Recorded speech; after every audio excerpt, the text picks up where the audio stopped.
YouTube channel ஆரம்பிச்சிட்டு இருக்கேன். காசு எல்லாம் பெரிய பற்றாக்குறை. எங்க அம்மா ட்ரெஸ் வாங்க தர்ற காசு, சாப்பிட கொடுக்கற காசு எல்லாத்தையுமே சேர்த்து வச்சு பைக் ரைட் பண்ணிட்டு இருந்த டைம் ட்ரெஸ் வாங்க காசு கொடுத்தாங்க ரிசப்ஷனுக்கு தான். நான் அந்த காசெல்லாம் எடுத்து பைக் ரைட் பண்ணி யூடியூப்ல vlog-ஆ போட்டுட்டு இருந்தேன். நான் கொஞ்சம் கஷ்டத்துல தான் இருந்தேன். சரிங்களா, அந்த டைம்ல நான் ஆல்ரெடி அந்த பொண்ணு பார்க்க வந்த ஃபங்க்ஷன்ல போட்ட அதே சட்டையை தான் இன்னொரு ஃபங்க்ஷனுக்கு போட்டு போனேன். ஆனா எனக்கே தெரியாது அதுதான் அதே ஷர்ட் தான் இது அப்படின்னு சொல்லி.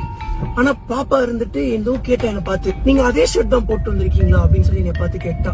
எனக்கு அது ஒரு மாதிரி கஷ்டமா போயிடுச்சு. பட் ஈவன் தோ இல்லவாசா எவ்வளவு கஷ்டப்பட்டாலும் சரி நம்ம சேனலை விட்டுறக்கூடாது.